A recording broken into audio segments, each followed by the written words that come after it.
How can medical bills affect an accident settlement? I want to talk about this today. It's the number one factor for insurance companies. And I've learned that over 20 years of practicing as a plaintiff's personal injury trial lawyer here in Georgia. And this applies throughout the country as to why it's the number one factor with insurance companies. And therefore, what do you do as a plaintiff knowing that this is the number one factor for insurance companies? So what I want to do first, let's dive right in, is talk about why it's the number one factor for insurance companies. How much of a factor should it be for you as a plaintiff? And then stick around to the end because I'm going to give you the two ways that you can take this information and use it to your advantage when you are trying to settle an accident claim. After a car wreck, motorcycle wreck, truck wreck, it doesn't matter. So why is it the most important factor for an insurance company and the adjuster when they're valuing your accident claim? Well, because it is oftentimes the only empirical information and data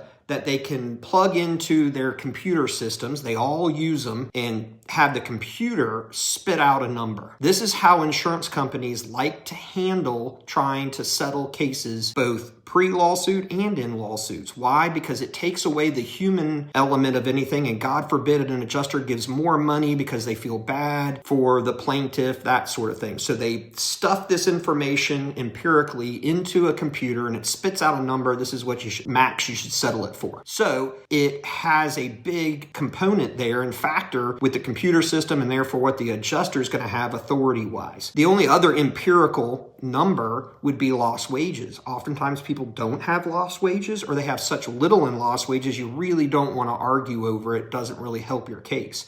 So medical bills becomes the focus in trying to resolve your case with an adjuster. Now, it should not be the number one focus for a plaintiff, okay? My biggest takeaway from my 20 years of practice is the biggest item of damage should be your pain and suffering, okay? Pain and suffering is the non-empirical. It's what 12 jurors here in Georgia. Other states have smaller juries, but here in Georgia it's 12 and it has to be unanimous. What those 12 strangers tell you your pain is worth, and that should be your biggest factor. So what we like to do to drive the wedge with adjusters is you're trying to get them off of their number one factor, which is, well, the bills. The bills are, you'll hear them say things like, well, the bills were only 10 grand. So here's $12,000. So $2,000 in pain and suffering. Again, you want to focus in on that pain and suffering, especially when you have smaller amount of bills, because the whole point being, look, this is still a valuable claim, the things I went through, because look at all the pain and suffering that I've had.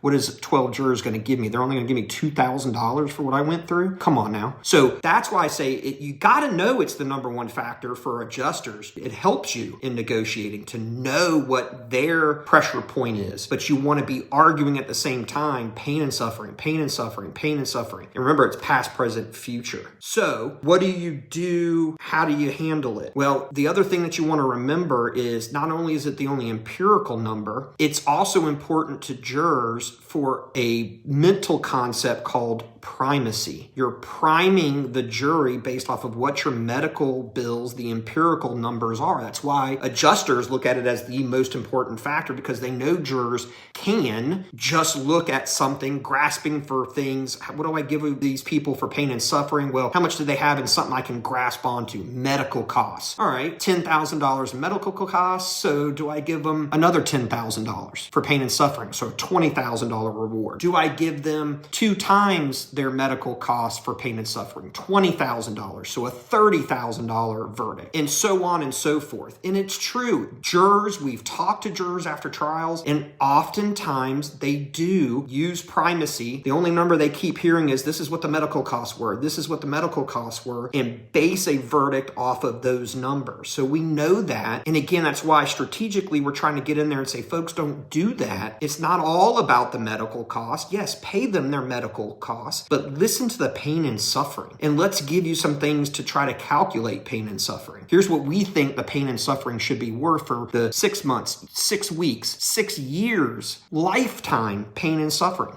I don't know about you guys, but if I have a permanent injury that's going to affect me for the rest of my life, that's going to be worth to me more than $1 million, right? I mean, I think to anyone they would say to go through pain for the rest of my life because of this car wreck or motorcycle wreck, $1 million doesn't even cover it, right? So that's the point. Don't let them focus too much on it. So anyway, that's why it's so important. So now knowing it, what do you do with this information to help you get the max settlement for your accident claim that you can? Well, a couple of things. Some of it makes sense, and probably you're going, oh, of course, Ted, that makes sense. But I have to reiterate it because you would not believe how many times my own clients forget this. And that is, you want to get, and this exercise called the case is all about getting better. So you want to get all of the treatment, and what I tell my clients is you want to get every bit of treatment you need, nothing more, nothing less. And the defense always wants to try to paint plaintiffs as, money hungry, they overtreated, they didn't really need all of this, it's not related, that sort of thing. What I see with plaintiffs, working with them every single day and hundreds of clients a year, is they don't overtreat, they undertreat. So we oftentimes, and so I preach, focus less on, I don't want to overtreat, and focus on, listen to the doctors. Do what they tell you need to get better, because the whole point of this exercise is to get all of the treatment you need. While that's going to be covered by the person that forced you to have to do it, then skipping things. Doctor says you need an MRI. Get the MRI done. Hopefully it doesn't show anything. Well, then that's going to hurt my case. So what? That's the whole point of a case. If you're not as injured, you don't have a right to as much money. But you need the MRI to know, because what if it's positive for something? You need to get it fixed. If the wreck caused it, you need to get that injury fixed. That's showing up on an MRI. You're not going to know till you get the MRI. If they want you to get shots, get the shots. I have a lot of clients that are fearful of the shots, and then they read all this stuff online. Oh, it can do this, it can do that. Shots are very minimally invasive. They don't have a lot of side effects. You're always going to be able to find something that has a side effect, but it is minimal. Get the shots. It leads to the next step. If they don't work, we got to know those things to know what the value of your case is. How much injury did they cause? You're not going to know if you don't treat. So don't undertreat. Obviously, we have that a lot with male clients, and I tell my male clients all the time, look, don't be the big rough and tough dude, okay? I am guilty of it all the time. I don't go to the doctor as much as I should, when I have an ailment or something. Don't do that when it's a car wreck case. All of this is going to be used against you, and you need to get better. Go. Get what you need. Don't do any more than you need to. So don't fake things. Don't,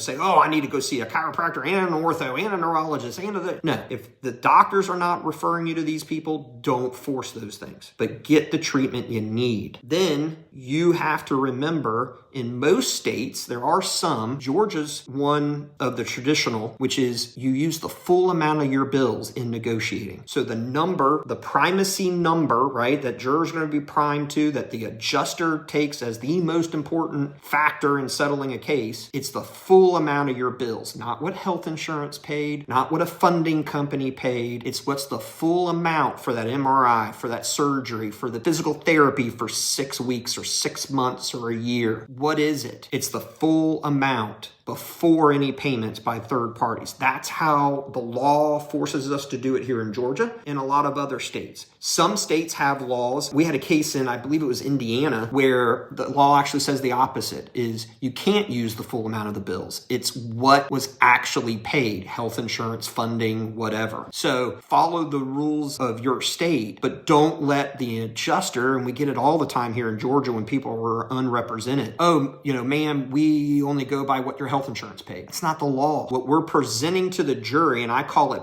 blackboarding to the jury, is, ladies and gentlemen, here's the full amount of Mr. Smith's past, present, and future medical costs to treat his injuries. It's $100,000. Pay Mr. Smith $100,000 for the cost of his medical care. That's it. That's what you're doing. That's that empirical blackboard number to the jury. That's just the start of where the adjuster should be. Pay all the bills, $100,000. Then pain and suffering on top. Now, of course, if you have loss lost wages, those sorts of things, it would add to that first empirical number. So that's the second step. Use the full amount of your bills. Get all of them compiled together from all your providers and present that to the adjuster, because you know it's the most important factor for them. Not for you, but for them. So you want that number to be the true high number, so they start at a decent beginning with negotiations. So I hope this helps you if you're trying to handle your accident claim on your own and focusing on what you should settle for and what are the biggest factors with the other side, so you know how to properly negotiate. Thanks so much for watching this video. Love to hear any comments you have, questions that I might be able to answer for you. Please comment below, and we'll see you on the next video.